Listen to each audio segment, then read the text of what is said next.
Hola, bienvenidos a Hilando Historias. El día de hoy les voy a contar una muy triste historia de tiempos modernos. Acaecida por allá a finales de los años 80 en Japón. El triste caso de Junko Furuta, una niña de 17 años que desgraciadamente fue torturada y violada. Y es uno de los casos más conocidos en lo que ha sido la historia moderna de Japón, como uno de los casos más violentos en la historia criminal de ese país. Y esta es la historia. Junko Furuto fue una niña de 17 años que estudiaba en la escuela secundaria llamada Yashio Minami, en la que trabajaba a tiempo parcial en tiendas para ganarse un dinero que ella pues estaba obteniendo para, estaba ahorrando ese dinero para pagarse un viaje de graduación en el que iba a ir con sus amigas. Fue justamente volviendo a su casa, eh, en una de estas, después del trabajo, más o menos a las 8:30 de la noche de un 25 de noviembre de 1988, en que Junko fue atacada por dos delincuentes juveniles menores de edad, pero que tenían lazos con los yakuza. Eh, Estos eran Hiroshi Miyano y Shinji Minato. Uno de estos dos, Minato justamente, lo que hacen es, Minato llega entonces con una bicicleta y tumba a Furuta en el camino y sigue derecho. Hiroshi Miyano, entonces se acerca con el pretexto de ayudarla a que no, que pues, ese tipo que pasó por ahí es un desgraciado, venga, yo la llevo para la casa y tal. Y pues ella muy inocentemente le cree a Miyano, quien la lleva a un almacén abandonado y la viola. Luego la lleva a un motel desde donde llama entonces a sus compañeros y acontece entonces una violación grupal. Desde ese momento va a empezar entonces el infierno de Furuta, que va a durar hasta el 3 de enero del siguiente año de 1989, alrededor de 44 días. Estos delincuentes juveniles, ya no solamente Hiroshi Miyano y Shinji Minato, sino otros dos incluidos que también estaban relacionados con los Yakuza, Yo Ogura y Yasushi Watanabe, que también todos eran menores de edad, pero relacionados con los yakuza eran delincuentes y se les conocía que tenían antecedentes de violación y de robos.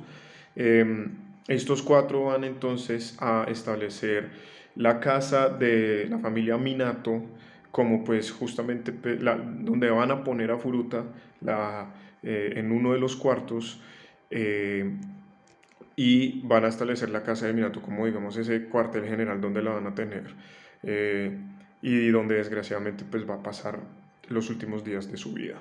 A los 2 días siguientes, el 27 de noviembre, los padres de Furuta llaman a la policía, eh, pues obviamente diciendo como nuestra hija desapareció, no la hemos visto por 2 días, y se conoce entonces, estos delincuentes conocen entonces que pues la policía está buscándola, a lo que pues entonces la obligan a llamar a la policía y a sus padres a decir que está donde un amigo.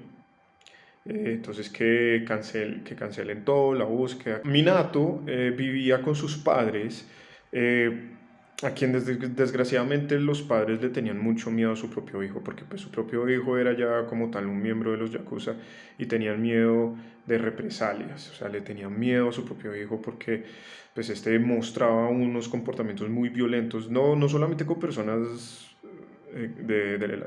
por fuera de la familia, sino con sus propios padres. Eh, entonces los padres, al principio, los secuestradores, los violadores, hicieron pasar a Furuta como una de las novias de ellos. Sin embargo, cuando se dieron cuenta que pues, ya no era necesario, digamos, esta pretensión, pues no, los padres no hicieron absolutamente nada y sabían muy bien qué era lo que estaba pasando. Solo que pues el miedo de su propio hijo, de los yakuza, les terminó ganando. Furuta entonces va a ser sometida a unas torturas inhumanas por 44 días hasta el día de su muerte, y violaciones. Los cuatro compañeros llaman entonces a otras personas pertenecientes a los yakuzas, a su grupo de yakuza, para que entonces también lleguen a la casa y violen a Furuta. Se dice que más o menos alrededor de 100 hombres pasaron por esa casa para violarla, y que cuando se encontró el cuerpo de ella estaba embarazada, ya había quedado embarazada pues, de todas las violaciones que le hicieron. Dos de estos 100 hombres que fueron invitados a la casa a violar a Furuta, fueron identificados posteriormente como Tetsuo Nakamura, y Koichi Ihara. Koichi Ihara, en el juicio, dijo que fue obligado a que violara a Furuta. Sin embargo, pues él mismo fue, o sea, después de que él violó obligadamente a Furuta, salió a contarle entonces a su hermano sobre el incidente, quien a su vez le contó a los padres, quien entonces a su vez le contaron a la policía. La policía entonces solamente habían pasado 2 semanas, 15 días más o menos, y la policía entonces envió a 2 oficiales a la casa de los Minato pues para averiguar que pues no, nosotros ya tuvimos una llamada anónima, nos dijeron que aquí había una niña que la estaban violando, la tenían secuestrada, entonces pues ¿qué tan cierto es esto? Entonces pues los padres de Minato obviamente que estaban completamente asustados de su hijo, dijeron no, no, no, para nada, es más, si quieren pasen. Los 2 oficiales después entonces dijeron que asumieron que si alguien estaba si tenían de verdad a la chica secuestrada, no nos iban a dejar pasar sin forcejear. Entonces el hecho de que nos dieron la invitación, eh, eso quería decir que pues no tenían a nadie escondido. Entonces los 2 oficiales se fueron. Esa fue la lógica de esos 2 oficiales. Después, cuando ya se supo todo eso, obviamente a los 2 oficiales se le hizo escarmiento público y la policía obviamente los despidió porque pues no siguieron el procedimiento. Tuvieron que haber investigado la casa. Y si hubieran investigado la casa, la tortura y el sufrimiento de Furuta solamente hubiera durado 2 semanas. Furuta entonces muere el 3 de enero y los 4 violadores lo que deciden es hacer entonces es meterla en un contenedor de esos como de petróleo, meten el cadáver de ella y la llenan de cemento. Cavan en un pedazo de tierra en las afueras de Tokio y ponen entonces el contenedor dentro de ese pedazo de tierra. ¿Cómo se entera la policía entonces de esto?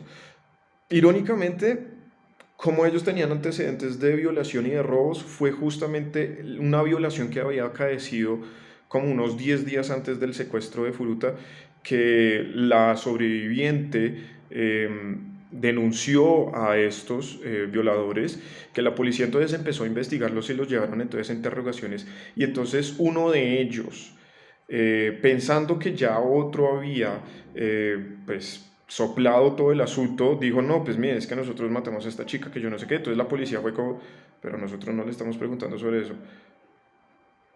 Ahí entonces lo obligaron a decir dónde estaba el cuerpo de Furuta y la encontraron justamente pues metida en ese barril llena de concreto.